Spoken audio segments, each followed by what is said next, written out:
Everyone. तो पिछले हमने केमिकल किनेटिक्स के लेक्चर में कुछ इंपॉर्टेंट टॉपिक्स के बारे में पढ़ा था। What is rate of reaction, what is rate law and what is the difference between order and molecularity of A reaction.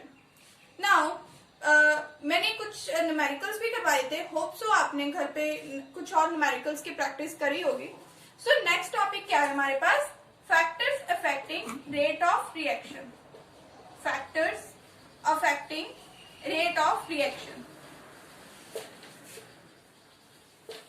कोई भी रिएक्शन हमारे पास हो रही है तो इन कंडीशंस के वेरी करने से उस रिएक्शन को हम फास्ट कर सकते हैं और स्लो कर सकते हैं।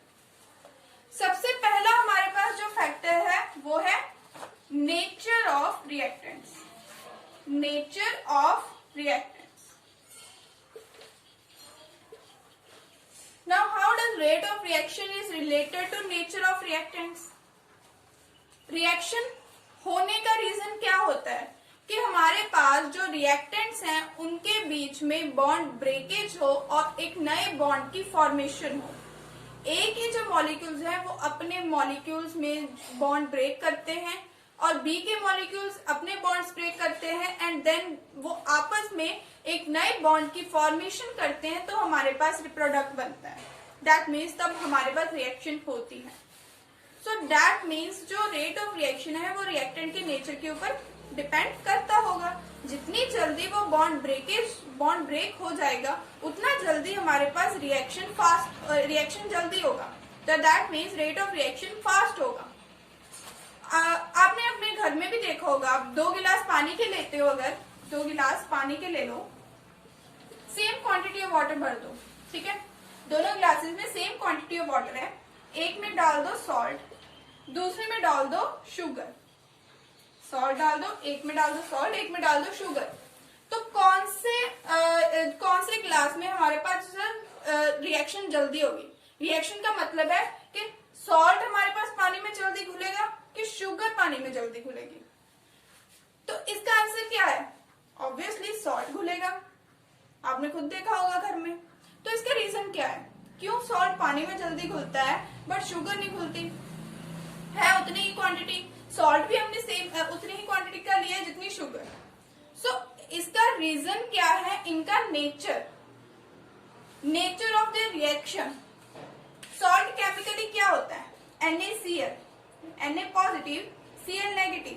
ये हमारे पास आयनिक फॉर्म में प्रेजेंट होता है। आयनिक फॉर्म में प्रेजेंट होता है। और जो शुगर होती है वो क्या होती है? C12H22O11।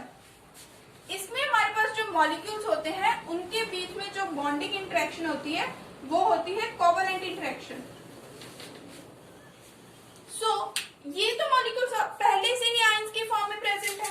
तो आयनिक जो रिएक्टेंट्स होते हैं उनको वाटर में घोलने के लिए हमें कम एनर्जी लगती है। वो जल्दी पानी में घुल जाते हैं क्योंकि हमें आयंस बनाने नहीं पड़े, वो ऑलरेडी प्रेजेंट थे। बट अगर हम इसकी बात करते हैं शुगर की, तो शुगर में कोवलेंट इंटरेक्शन है। तो मतलब हमें उनके बॉन्ड्स को पहले ब्रेक करना पड़ेगा, देन वो वाटर के साथ रिएक्ट करके हमें प्रोडक्ट बनाएंगे। बॉन्ड ब्रेक करने के लिए क्या होगा? एनर्जी चाहिए होगी। बॉन्ड ब्रेक करने के लिए अगर एनर्जी चाहिए तो मतलब इस काम के लिए तुम्हें टाइम लगेगा। ये काम टाइम कंज्यूमिंग है as compare to this. So that's why इसका रेट जो होता है वो स्लो होता है, इसका रेट फास्ट होता है। सो इसका मतलब क्या है कि हमारे पास जो रेट ऑफ रिएक्शन है नेचर ऑफ रिएक्टेंट्स के ऊपर किस तरह से डिपेंड करता है कि अगर बॉन्ड्स हमारे पास रिएक्टेंट के बीच में ज्यादा स्ट्रॉन्ग होंगे तो हमारा रेट ऑफ रिएक्शन स्लो होगी। अगर बॉन्ड्स वीक होंगे तो रेट ऑफ रिएक्शन फास्ट होगी। अब ये तो देख लिया हमने। नेक्स्ट फैक्टर क्या है? नेक्स्ट फैक्टर है इनकी कंसंट्रेशन। अगर हम इनकी कंसंट्रेशन को वेरी कर दें, रिएक्टेंट की कंसंट्रेशन को वेरी कर दें तो क्या इफेक्ट पड़ता है रेट ऑफ रिएक्शन के ऊपर? कंसंट्रेशन ऑफ रिएक्टेंट्स, ठीक है। अगर A के 10 मॉलिक्यूल्स B के 10 मॉलिक्यूल्स के साथ रिएक्ट करके हमें प्रोडक्ट दे रहे हैं, वहीं अगर मैं A के मॉलिक्यूल्स का अमाउंट, A का अमाउंट इंक्रीज कर दूं, B का अमाउंट इंक्रीज कर दूं, 10 से 20 कर दूं तो क्या होगा, हमारे पास ज्यादा मॉलिक्यूल्स अवेलेबल रिएक्शन करने के लिए। तो अगर ज्यादा मॉलिक्यूल्स अवेलेबल है तो वो ज्यादा एक दूसरे के साथ कोलाइड करेंगे और हमें प्रोडक्ट देंगे। So that means with the increase in concentration of reactant, with the increase in concentration of reactants, rate of reaction increases. Rate of reaction increases. ठीक है, rate of reaction increases. अब next factor क्या है हमारे पास? Next factor है temperature. This is a very very very important factor which affects the rate of reaction. इसके बारे में हम अलग से एक डिटेल स्टडी करेंगे. जो आर्हेनियस थ्योरी आपने अगर सुना होगा तो आर्हेनियस थ्योरी में हम इसके बारे में पढ़ेंगे कि कैसे ये हमारे पास रेट ऑफ रिएक्शन को इफेक्ट करता है. होता क्या है टेम्परेचर? टेम्परेचर मतलब आप हीट प्रोवाइड कर रहे हो. हीट प्रोवाइड कर रहे हो तो मॉलिक्यूल्स में एनर्जी आ रही है, मॉलिक्यूल एनर्जाइज्ड हो रहे हैं. तो अगर उनमें एनर्जी ज्यादा है तो वो क्या करेंगे, ज्यादा जल्दी मूव करेंगे, ज्यादा फास्ट मूव करेंगे. ठीक है, ज्यादा फास्ट मूव करेंगे तो उनमें कोलिजन्स जो होंगी वो जल्दी होंगी, कोलिजन्स बहुत फास्ट होंगी. कोलिजन्स फास्ट होगी तो हमारे पास प्रोडक्ट फॉर्मेशन भी जल्दी होगी. So that means with the increase in temperature,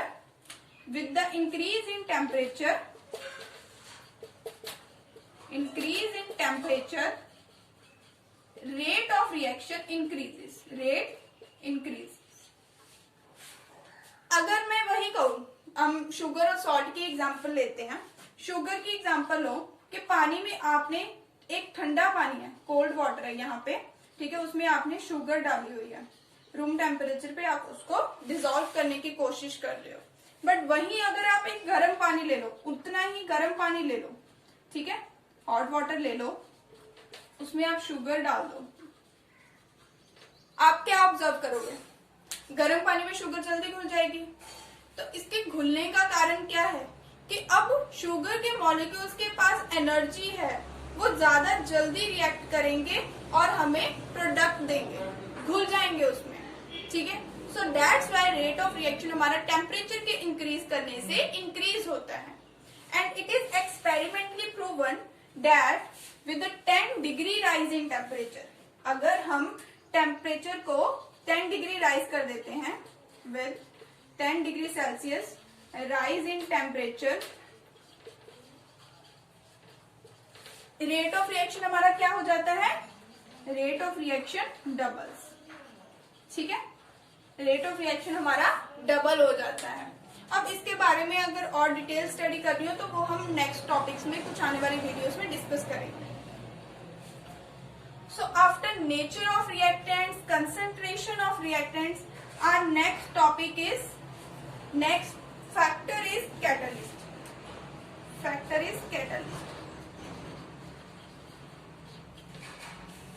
Now, सबसे पहले क्वेश्चन क्या आता है माइंड में हमारे? What is catalyst? Catalyst होता क्या है? Catalyst is that chemical compound या that chemical species which itself don't take part in any chemical reaction but can increase the rate of reaction और affect, decrease भी कर सकती है. मतलब that can affect the rate of reaction without itself being consumed in the reaction. वो reaction में हमारे पास खुद पार्ट नहीं लेगा कैटलिस्ट, पर रिएक्शन के रेट को इंक्रीज कर सकता है, रिएक्शन के इक्विलिब्रियम को जल्दी अटेन करने में हेल्पफुल होता है. तो अगर कैटलिस्ट को हम थोड़ा आसान भाषा में समझना चाहें तो सपोज कि हमारे पास दो स्टूडेंट्स हैं.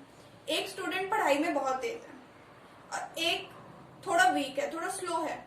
मतलब अगर मैं उनको न्यूमेरिकल दूं तो एक जो स्टूडेंट है जो पढ़ाई में बहुत अच्छे है वो बहुत जल्दी उसको सॉल्व कर लेगा और जो दूसरा है वो टाइम लेगा उसको सोचने में, उसको करने में. तो अगर उसका फ्रेंड, अगर वो अपने फ्रेंड के पास जाए और कहे कि ये मेरे से सॉल्व नहीं हो रहा है तो मेरी हेल्प करो, तो उसका फ्रेंड क्या करेगा, उसको बताएगा ये ऐसे कैसे सॉल्व करना है. मतलब उसके लिए एक तरह से कैटलिस्ट का वर्क करेगा ताकि वो उस कॉन्सेप्ट को अच्छे से समझ सके और उस कॉन्सेप्ट को समझ के ज्यादा से ज्यादा क्वेश्चन करने की ट्राई करे और उसके मार्क्स अच्छे आ सके। जो मार्क्स उसके पहले बुरे आते थे, अब अगर उसका फ्रेंड उसकी हेल्प करेगा, उसका फ्रेंड उसके कॉन्सेप्ट को समझने में हेल्प करेगा, तो उसके मार्क्स अच्छे आएंगे। तो मतलब एक तरह से उसका जो पढ़ाई का रेट है, पढ़ाई करने का जो रेट है वो इंक्रीज हो रहा है। क्वेश्चन सॉल्व करने का, जो क्वेश्चन सही होने का जो रेट है उसका इंक्रीज कर जाएगा अगर उसके कॉन्सेप्ट्स क्लियर होंगे। वही चीज यहाँ पे भी अप्लाई होती है। अगर कोई नॉर्मल रिएक्शन हो रही है, ए और बी मॉलिक्यूल्स आपस में रिएक्ट कर रहे हैं सी मॉलिक्यूल बनाने में, अगर बाहर से हम कुछ ऐसी चीज डाल दें कि वो अगर रिएक्शन पहले 10 मिनट ले रही थी अब वो 10 सेकंड में हो जाए, तो अच्छी बात है कि हमारे पास वो प्रोडक्ट है वो जल्दी मिल रहा है हमारे पास। तो वो कौन से, वो जो चीजें होती हैं, जो वो जो कंपाउंड होते हैं या वो स्पीशीज होती हैं, केमिकल स्पीशीज, उनको हम बोलते हैं कैटलिस्ट। वो करता क्या है एक्चुअली में, हमारे पास अगर आप किसी भी रिएक्टेंट और प्रोडक्ट के रेट को डिफाइन करना चाहो तो आप कैसे करते हो, उसका पोटेंशियल एनर्जी कर्व देखते हो, पोटेंशियल एनर्जी कर्व देखते हो। यहाँ पे हमारे पास रिएक्टेंट है और ये प्रोडक्ट है, ठीक है, ये रिएक्टेंट्स की एनर्जी है, ये प्रोडक्ट्स की एनर्जी है। रिएक्टेंट प्रोडक्ट में कन्वर्ट होने के लिए, उन रिएक्टेंट्स को प्रोडक्ट में कन्वर्ट होने के लिए एक एक्टिवेशन एनर्जी की जरूरत होती है। तो मैंने यहाँ पे एक टर्म यूज करी, activation energy. Activation energy, activation energy क्या होती है? The amount of energy, the amount of energy which is required for a reactant molecule to get convert into product। मतलब कोई भी रिएक्टेंट प्रोडक्ट में तब कन्वर्ट होगा जब उसको एक sufficient amount of energy available होगी। जब हम उसको एक पर्टिकुलर अमाउंट ऑफ एनर्जी देंगे तभी वो प्रोडक्ट में कन्वर्ट होगा। तो कैटलिस्ट क्या करता है, उस एक्टिवेशन एनर्जी के बैरियर को डिक्रीज करता है। यहाँ पे जो मैंने ये कर्व ड्रॉ करी है क्या बता रही है कि यहाँ पे जो रिएक्टेंट्स थे वो प्रोडक्ट में कन्वर्ट हो रहे हैं कितनी एनर्जी लेके, इतनी, कितनी एनर्जी लेके, इतनी। ये हमारे पास एक्टिवेशन एनर्जी का बैरियर है। जब तक रिएक्टेंट को इतनी एनर्जी अवेलेबल नहीं होगी तब तक वो प्रोडक्ट में कन्वर्ट नहीं होगा। तो कैटलिस्ट एक अलग पाथ प्रोवाइड कर देता है रिएक्शन को फास्ट करने के लिए। ये क्या करता है, इसके एनर्जी बैरियर को डिक्रीज कर देता है। अब जो इतनी एक्टिवेशन एनर्जी हमें चाहिए थी, अब कितनी एक्टिवेशन एनर्जी चाहिए हमें, सिर्फ और सिर्फ इतनी, ठीक है, सिर्फ इतनी एक्टिवेशन एनर्जी चाहिए। तो मतलब जो काम हमारा पहले 25 kilo joules of energy provide करने से हो रहा था वो अब 10 किलो जूल से हो रहा है। तो मतलब रेट ऑफ रिएक्शन अब हमारी फास्ट हो जाएगी, रिएक्टेंट्स जल्दी प्रोडक्ट में कन्वर्ट हो रहे हैं, ठीक है। तो कैटलिस्ट हमारे रेट को ऐसे इंक्रीज कर देता है। वो क्या करता है, ए अगर हमारे पास मॉलिक्यूल है, ए मॉलिक्यूल है और बी मॉलिक्यूल आपस में रिएक्ट कर रहे हैं, तो कैटलिस्ट इन दोनों के साथ एक इंटरमीडिएट कॉम्प्लेक्स की फॉर्मेशन करता है, इंटरमीडिएट कॉम्प्लेक्स की फॉर्मेशन करता है और फिर इनके ताकि एक इंटरमीडिएट कॉम्प्लेक्स की फॉर्मेशन मतलब कि एक तरह से एक सरफेस प्रोवाइड करता है, एक तरह से ये एक सरफेस प्रोवाइड करता है जिनके ऊपर ए मॉलिक्यूल्स रिएक्टेंट के और बी रिएक्टेंट जो है वो आते हैं, उसके ऊपर बैठते हैं, बॉन्ड की फॉर्मेशन करते हैं और प्रोडक्ट बना के निकल जाते हैं और कैटलिस्ट एज इट इज रहता है। कैटलिस्ट अपने आप को इफेक्ट नहीं होने देता, ठीक है। अगर इसको हम अच्छे से थोड़ा समझें क्या होगा कि ए जो है वो बी के साथ रिएक्ट करेगा, एक कैटलिस्ट है, उसने एक सरफेस प्रोवाइड करी, ठीक है। ए आएंगे मॉलिक्यूल्स, इसके साथ बॉन्ड बनाना शुरू करेंगे, देन बी आएगा, फिर उसके बाद धीरे धीरे इन दोनों के बीच में एक बॉन्ड की फॉर्मेशन होने लगेगी। इसने क्या प्रोवाइड करा, एक सरफेस प्रोवाइड करी उनको रिएक्ट करने के लिए, ठीक है, उनको रिएक्ट करने के लिए एक सरफेस प्रोवाइड करी और देन इनको रिएक्टेंट में कन्वर्ट कर दिया और इटसेल्फ वो जो सरफेस होगी जहाँ वो कैटलिस्ट होगा वो अनचेंज रहेगा, वो अपने आप को इफेक्ट नहीं होने देगा। अब जो बच्चा पढ़ाई में होशियार था वो तो होशियार ही है, वो तो वैसा का वैसा ही है, उसके ऊपर तो कोई इफेक्ट नहीं पड़ा, पर उसने अपने साथ वाले बच्चे को, अपने दोस्त को पढ़ाई करने में हेल्प करी, उसके प्रोसेसिंग, उसकी माइंड की प्रोसेसिंग मतलब एक तरह से फास्ट करी, ठीक है, उसकी हेल्प करी। तो इस तरह से हमारे पास जो कैटलिस्ट होगा वो रिएक्शन के रेट को अफेक्ट करेगा। अब मैंने यहाँ पे एक सरफेस की भी बात करी, मतलब अगर हमारे पास सरफेस प्रोवाइड कर रहा है तो दैट मीन्स इस सरफेस का एरिया भी रेट ऑफ रिएक्शन को अफेक्ट करता होगा, ठीक है। तो नेक्स्ट फैक्टर जो हमारे पास है वो है surface area provided by catalyst, provided by catalyst. जितना ज्यादा हमारे पास कैटलिस्ट का सरफेस एरिया अवेलेबल होगा उतना ज्यादा हमारे पास रेट ऑफ रिएक्शन क्या होगी, फास्ट होगी। As the surface area increases, as the surface area increases, rate of reaction increases, ठीक है, मतलब रेट ऑफ रिएक्शन फास्ट हो जाएगा। अब सरफेस एरिया इंक्रीज करने के क्या तरीके हैं? अगर आप बात करो कि आपके पास कैटलिस्ट के बहुत बड़े बड़े मॉलिक्यूल्स हैं, ठीक है, मतलब आप एक इतना एरिया ले लो, ठीक है, मतलब बहुत बड़े बड़े मॉलिक्यूल्स ले लो, ऐसे उन्होंने इतना एरिया कवर कर रखा है, ठीक है, उतना एरिया कवर कर रखा है। वहीं अगर मैं इन मॉलिक्यूल्स को छोटे छोटे पार्ट्स में डिवाइड कर दूं, मतलब इस छोटे छोटे पार्ट्स में डिवाइड कर दूं, तो इसका मतलब क्या है कि हमारे पास कैटलिस्ट का एरिया इंक्रीज हो गया, मतलब अब हमारे पास बहुत ज्यादा एरिया अवेलेबल है उन रिएक्टेंट्स को एक सरफेस के ऊपर रिएक्ट करने के लिए जितना एरिया चाहिए अब वो ज्यादा बढ़ गया है। अब अगर वो एरिया बढ़ गया है तो हमारे पास क्या होगा, रिएक्टेंट्स के मॉलिक्यूल ज्यादा आएंगे, ज्यादा रिएक्टेंट्स के मॉलिक्यूल यहाँ पे आके बैठेंगे, ज्यादा रिएक्टेंट्स के मॉलिक्यूल यहाँ पे आके बैठेंगे तो क्या होगा, ज्यादा प्रोडक्ट फॉर्मेशन होगी। तो मतलब जितना ज्यादा एरिया है हमारे पास कैटलिस्ट का उतना ही हमारे पास फास्ट रेट ऑफ रिएक्शन होगा, ठीक है।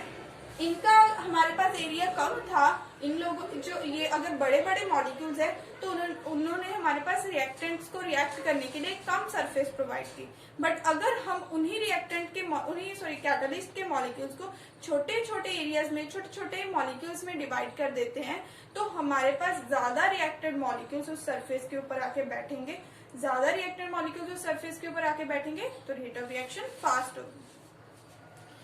ये थे हमारे कुछ फैक्टर्स जो रिएक्टेंट को इफेक्ट करते हैं। कुछ और फैक्टर्स भी है जैसे प्रेशर हो गया, प्रेशर कैसे इफेक्ट करता है वो हम नेक्स्ट लेक्चर में पढ़ेंगे, ठीक है। और कैटलिस्ट के लिए भी हमारे पास कुछ इंपॉर्टेंट पॉइंट्स हैं जो हम नेक्स्ट लेक्चर में डिस्कस करेंगे। आज के लेक्चर में क्या पढ़ा, कौन कौन से फैक्टर्स करते हैं, nature of reactants, concentration of reactants, temperature and catalyst, and the last factor is surface area of the catalyst. तो टोटल 5 फैक्टर्स अब हमने इस वीडियो में डिस्कस करें, बाकी के फैक्टर्स हम नेक्स्ट लेक्चर में डिस्कस करेंगे। Thank you.